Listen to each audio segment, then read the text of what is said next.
The War for Mansoul by John Bunyan, as told by Ethel Barrett. Copyright 1998, Christian Light Publications Incorporated, Harrisonburg, Virginia.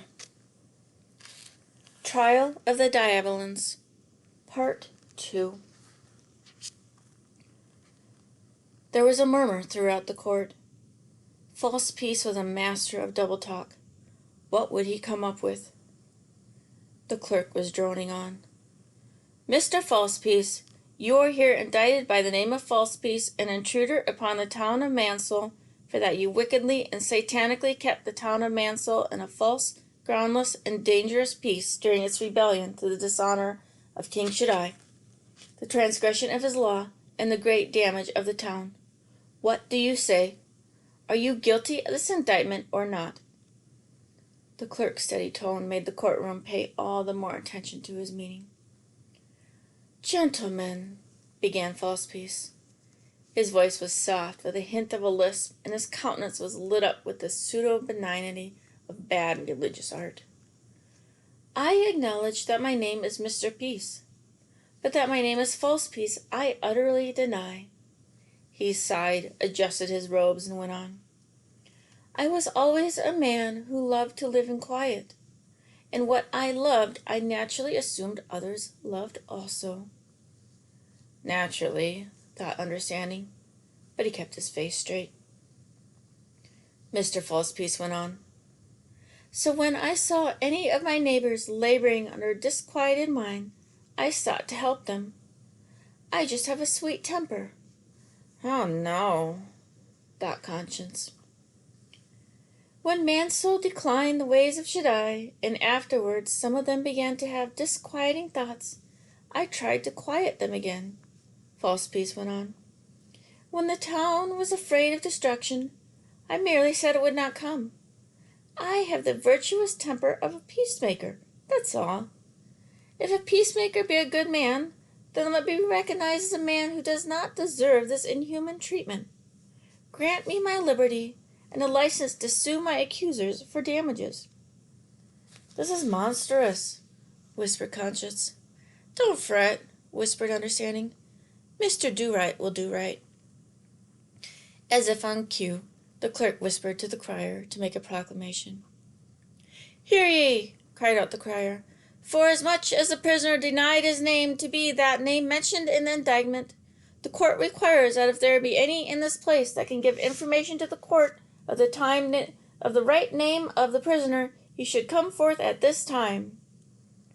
Two men rose, and necks craned to see as they came forward, and information was buzzed about and relayed from place to place.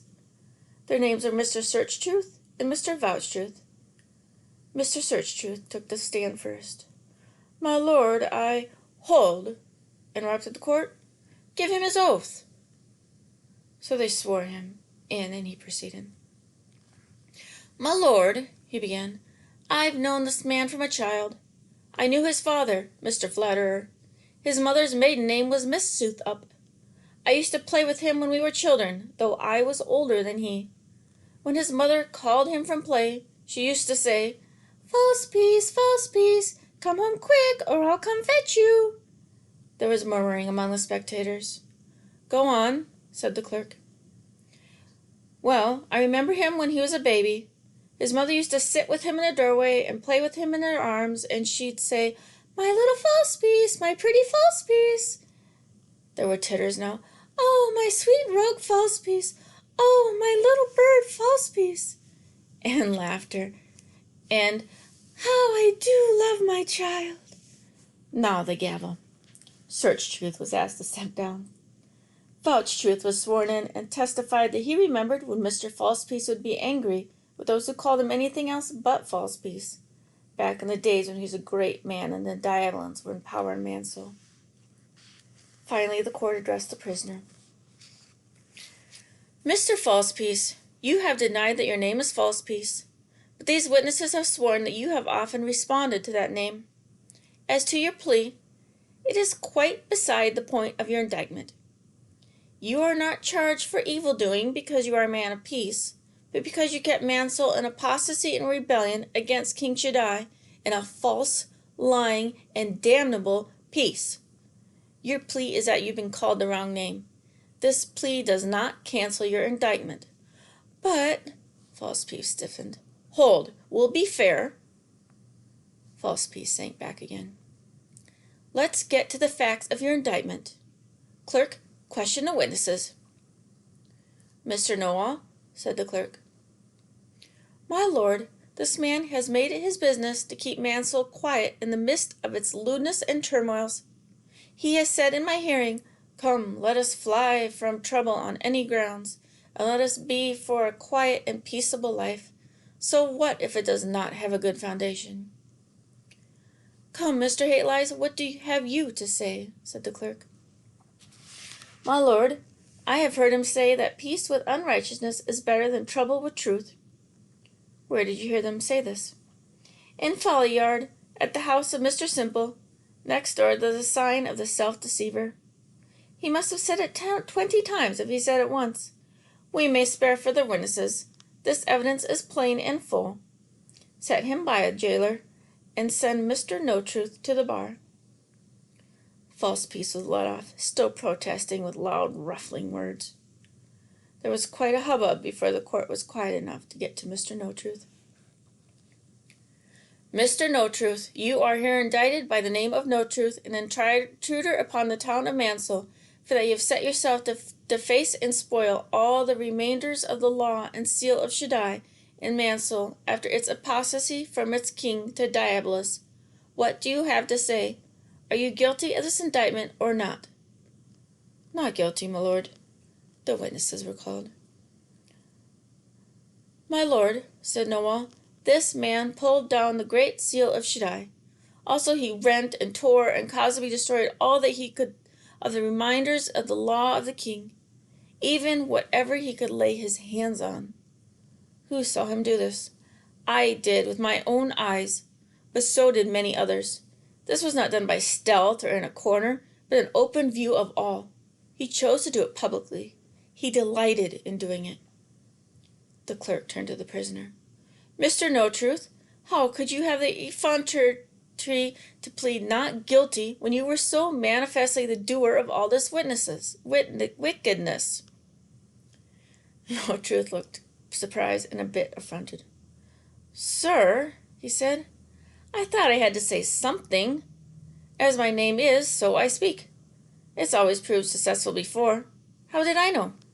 Naturally, I thought if I spoke no truth, I might come out ahead. It's a lifetime habit, so to speak. There was a low groan among the spectators. The clerk told the jailer to set him by, and called Mr. Pitiless to the stand. Mr. Pitiless, you are here indicted by the name of Pitiless, an intruder upon the town of Mansoul, for that you showed no compassion to Mansoul, and would not let it grieve when it had apostatized from the legitimate king, but turned its mind away from thoughts that might have led it to repentance. What do you have to say to this indictment? Guilty or not guilty? Not guilty of pitilessness, my good dear sir. All I did was to cheer up. You see my name is not Pitiless, but cheer up, and I could not stand to see Mansoul melancholy. Ah, you too deny your name? Witnesses!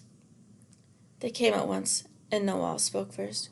My lord, his name is Pitiless. It's on his birth certificate and all his legal papers. But these diabolins love to change their names.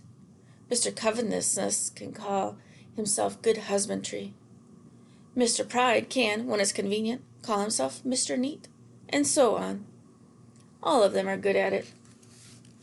Mr. Telltrue, his name is Pitiless, all right. I've known him from a child. He's done all the wickedness stated in his indictment. But there's a cult of them not acquainted with the danger of damning, so they call all those melancholy who have serious thoughts about it. Set him by, jailer. Mr. Hoddy to the bar, ordered the clerk.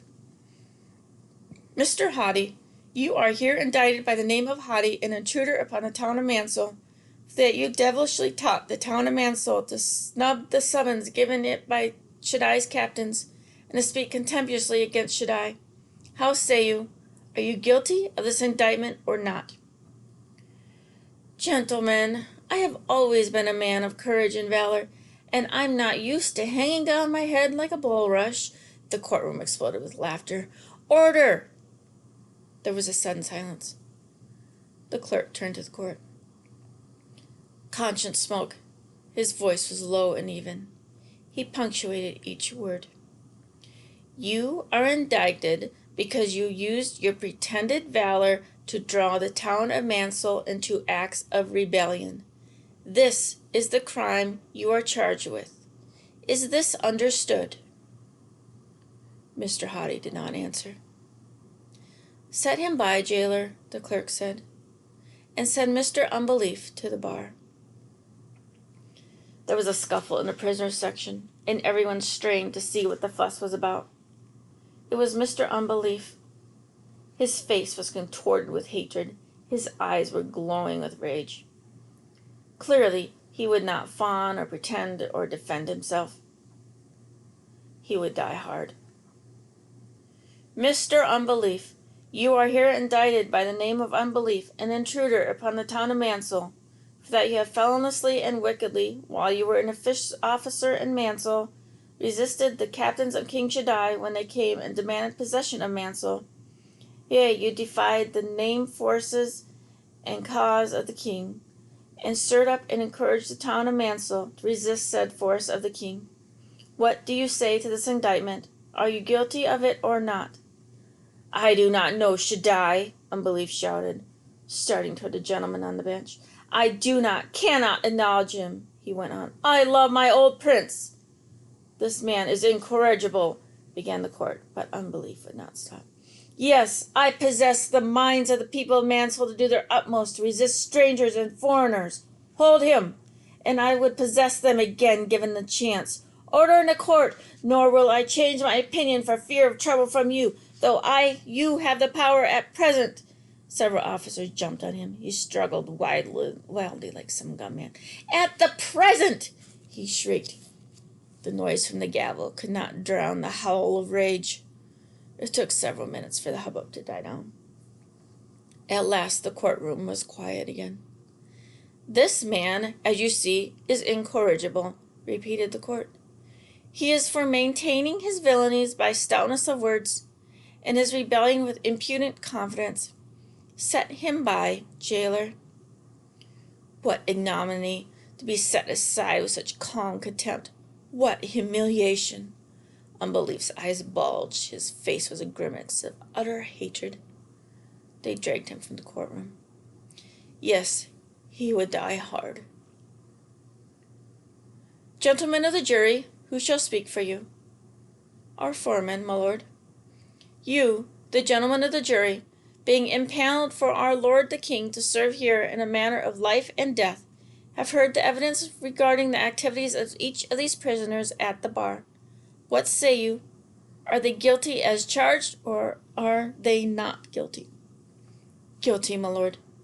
"Look to your prisoners, jailer." This was done late in the morning, and in the afternoon they received the sentence of death according to the law. The prisoners were duly executed according to the law. That is how an official report would have read. But it was not as simple as that.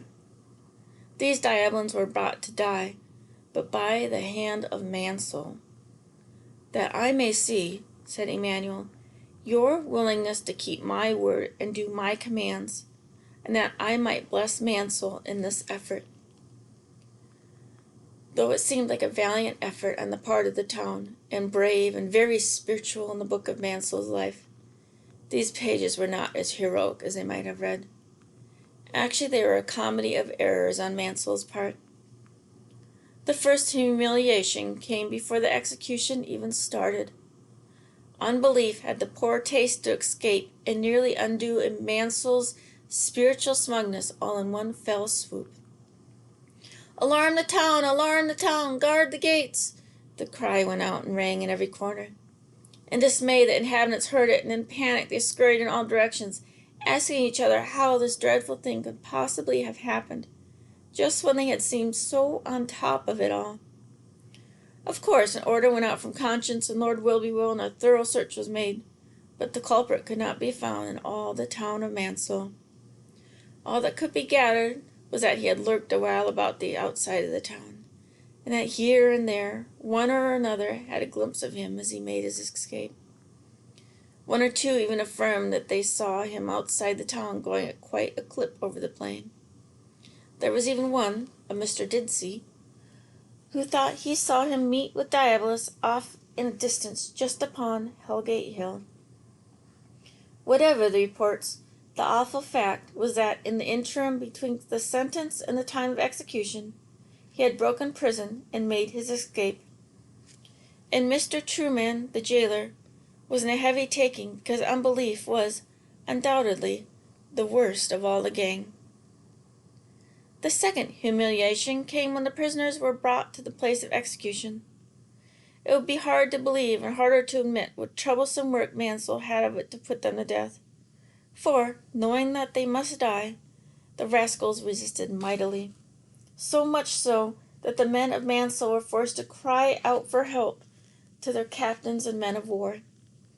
The captains, Faith and Good Hope and Love and Guilelessness and Patience, tried valiantly, but in the end it was the Lord High Secretary who rose up and gave a hand to the executioners so they could put the struggling prisoners to death. So they executed the Diabolans that had been a plague, a grief, and an offense to the town of Mansell. The town was serene again. The Diabolans were dead, and unbelief was gone. But unbelief had not been put to death.